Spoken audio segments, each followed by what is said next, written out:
गेली 42 वर्ष रखडलेल्या गिरणी कामगारांच्या घरांचा प्रश्न मार्गी लागण्याचं चिन्ह कुठेही दिसत नाही।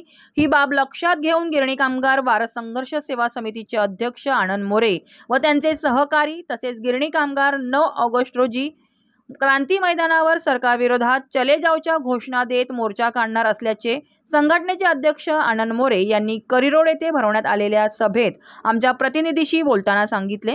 तसेच हा मोर्चा काढण्यापूर्वी गिरणी कामगारांचे प्रश्न घेऊन मुख्यमंत्री एकनाथ शिंदे, उपमुख्यमंत्री देवेंद्र फडणवीस व उपमुख्यमंत्री अजित पवार यांची भेट घेऊन चर्चा करणार असल्याचेही त्यांनी यावेळी सांगितले।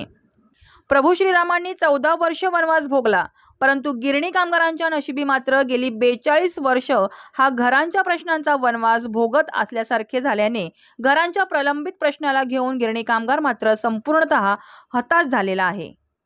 जर येत्या निवडणुकी अगोदर गिरणी कामगारांच्या घरांचा प्रश्न या सरकारने मार्गी लावला तर ही एक मोठी आनंदाची गोष्ट गिरणी कामगारांच्या आयुष्यात असू शकते, असेही त्यांनी आपले मत व्यक्त करताना सांगितले। पावसाळ्याचे अधिवेशन 27 तारखेला चालू झालं आणि 12 तारखेला संपला जुलैच्या। पावसाळ्याचं अधिवेशन घेतलं गेलं त्याच्या अगोदर आम्ही म्हाडा कार्यालयावरती निवेदन देण्यासाठी सुनील राणे साहेबांना हजारो गिरणी कामगार एकत्र आलो होतो। त्यांना आम्ही निवेदन दिलं आणि त्या निवेदनाचं बाकी एक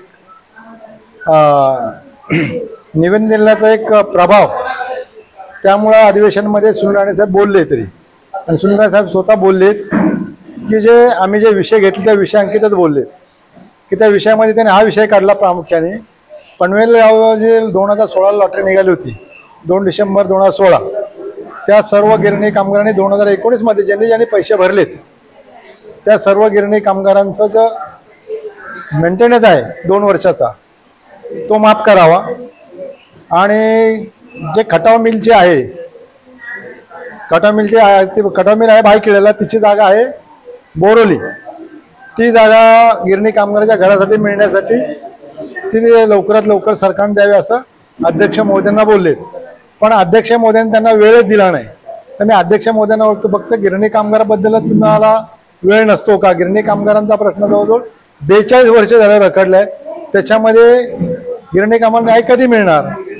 तर आम्ही सरकारला सांगू इच्छितो आपल्या चॅनलद्वारे लवकरात लवकर 9 ऑगस्टला आम्ही जे क्रांती मैदानाला जाणार आहोत त्याच्या अगोदर एक सर्व संघटनांना बोलून मुख्यमंत्री समवेत मुख्यमंत्री एकनाथजी शिंदे, उपमुख्यमंत्री देवेंद्र फडणवीस साहेब तसेच उपमुख्यमंत्री अजितदादा आणि कामगार मंत्री गृहनिर्माण कामगार मंत्री अतुल सावे साहेब आणि सुनील राणे साहेब यांच्या समेत संयुक्त मीटिंग बोलवावी। BMCच्या अधिकाऱ्यांना बोलवावे, म्हाडाच्या अधिकाऱ्यांना बोलवावे आणि इतर संघटनेला, कारण म्हाडाचे अधिकारी आणि BMCचे अधिकारी तरी BMC अधिकाऱ्यांची ही जबाबदारी आहे की ज्या मिलच्या जागा देत नाहीत आणि ज्यांनी जागा दिल्या आहेत त्यांच्या जागा डिक्लेअर कराव्यात आणि ज्यांनी जागा दिल्या नाहीत त्यांच्यावरती कायदेशीर कारवाई करावी। त्याचा पत्रव्यवहार करावा, पत्रव्यवहार काय टाळाटाळ केलं तर राज्य सरकारला सांगून राज्य सरकारकडून कायदेशीर कारवाई घेऊन जागा पहिली ताब्यात घेतली पाहिजे आणि ती जागा ताब्यात घेऊन म्हाडाकडे सबमिट केली पाहिजे। तर लवकरात लवकर गिरणी कामगारांच्या मुंबईत घरं होती आणि ते झाल्यानंतर ती जागा जर कमी पडत असेल तर आम्ही कांजूरची जागा बोललोय की ती जागा पण राज्य सरकारने त्यांच्या ताब्यातच आहे, प्लस NTची जागा ताब्यात आहे। असं राज्य सरकारने म्हणून हवी की आमच्या जागाच नाही मिल गिरणी कामगारांना जागा भरपूर आहे, तुम्ही आमच्यासमोर बसा, चर्चा करा, आम्ही तुम्हाला जागा दाखवतो आणि जागा मिळाल्यानंतर लवकरात लवकर 42 वर्ष झाली गिरणी कामगारांना थांबायचं किती दिवस? प्रभू रामचंद्रांना तर फक्त 14 वर्षाचा होणार हे 42 वर्षाचा। काही गिरणी कामगार निघून गेले आपल्यातून, काही गिरणी कामगार निघायच्या वाट्यावरती आहेत, पण त्या गिरणी कामगार न्याय कधी मिळेल? मंत्रालयाकडे किंवा विधानसभेकडे आता तोंड हे सगळे याचना करतात गिरणी कामगार, आज आम्हाला न्याय मिळेल, आज आमचा प्रश्न उठेल, आज आमचा अधिवेशनमध्ये काही ना काही ते मार्ग निघेल, सुनील राणे साहेब आवाज उठवतील, पण तसं काही झालंच नाही। फक्त सुनील राणे साहेबांना 2 ते 1.5 मिनिटच बोलायला दिलं आणि त्याच्यामध्ये ते तर काय बोलणार? पण मी सावे साहेबांना अध्यक्ष महोदयांना म्हणतो किंवा मुख्यमंत्र्यांना म्हणतो की आमचा प्रामुख्याने गिरणी कामगारांचा प्रश्न घ्या, 9 ऑगस्ट लवकरात लवकर घ्या, 9 ऑगस्टच्या अगोदर निर्णय द्या। आम्ही 9 ऑगस्टला महात्मा गांधींनी जे निर्णय घेतला होता देश स्वतंत्र व्हायच्या अगोदर 1947 9 ऑगस्ट 1947ला. आणि सरकार ह्याला सांगितलं होतं केंद्राला, आपला ब्रिटिश सरकारला काही चले जाव, आणि लगेच 15 ऑगस्टला देशाला स्वातंत्र्य मिळालं. तसंच आम्ही तुम्हाला सांगतो 2 ते 3 महिने बाकी आहेत, त्याच्यामध्ये लवकरात लवकर आमचा निर्णय घ्या आणि गिरणी कामगारला जाता जाता सर्व गिरणी कामगारला मुंबईत घरं द्या आणि सर्व खुश करा गिरणी कामगारला. गिरणी कामगार तुमच्या आयुष्यात कधी उपकार विसरणार नाहीत. आमचा तसा गिरणी कामगार आहे, एकदा गिरणी कामगारला न्याय मिळाला तर गिरणी कामगार तुमच्या आयुष्यभर उपकार विसरणाऱ्या तुम्हालाच मतदान करेल, ही मला मी घ्यावी देतो. सभेदरम्यान तुम्ही एक विषय घेतलेला आहे की खेळासाठी सरकारने एक मोठी जागा ग्राउंड बनवण्यासाठी दिलेली आहे, परंतु गिरणी कामगारांना घरं देण्यासाठी सरकार कुठेतरी निरस दिसत आहे. तर काय म्हणणं आहे नक्की तुमचं याबद्दल? 20चा कप जे जिंकला इंडिया, भारताने वर्ल्ड कप जिंकला, आमच्या संघटनेतर्फे मी त्यांना अभिनंदन करतो, त्यांचं स्वागत करतो.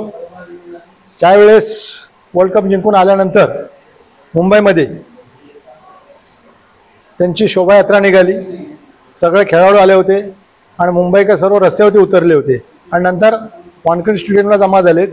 त्यावेळेस सन्माननीय मुख्यमंत्र्यांनी सत्कार करताना आणि सन्माननीय देवेंद्र फडणवीस साहेब सत्कार करताना त्यांना 11 कोटीचं बक्षीस दिलं आणि त्या बक्षिसापोटी त्यावेळेस त्यांनी घोषणा केली की आपल्याला हे स्टेडियम छोटं पडतंय, आपल्याला एक मोठं स्टेडियम मुंबईमध्ये आपण उभारणार आहोत आणि ताबडतोब जागा बिगा डिक्लेअर झाली सर्व काय. तुम्ही खेळाडूंना 11 करोड दिले त्याच्याबद्दल आमचं काय देणं घेणं नाही, तुम्ही त्यांना मैदान देत आहे त्याच्याबद्दल आम्हाला घेणं देणं. पण गिरणी कामगारांचा 42 वर्ष प्रश्न झालाय, त्यांना जागा का मिळत नाही? त्यांना जागा आहे, फक्त इच्छाशक्ती पाहिजे सरकारची. इच्छाशक्ती असेल तर सर्व गिरणी कामगारांचं संपूर्ण पुनर्वसन मुंबईतच होईल. पण मुंबईत होण्यासाठी फक्त सरकारने इच्छाशक्तीच असली पाहिजे.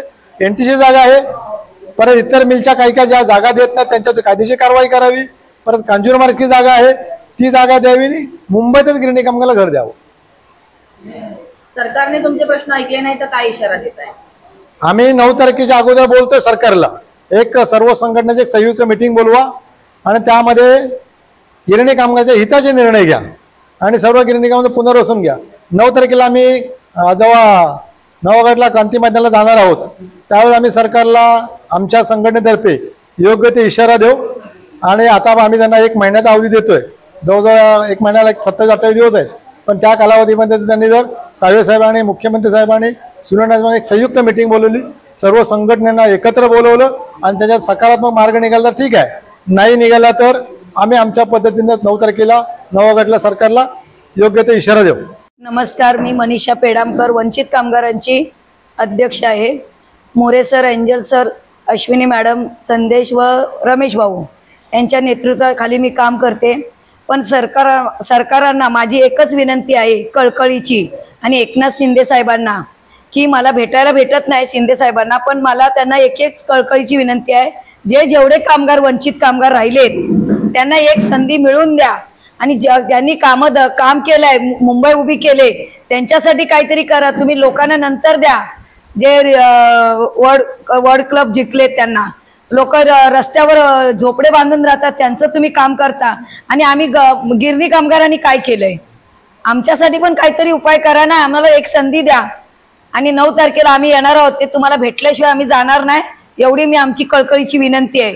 आणि आमचा कामगार वंचित जेवढा राहिलाय त्यांना सहकार्य करून त्यांच्या हक्काचं त्यांना मिळू द्या.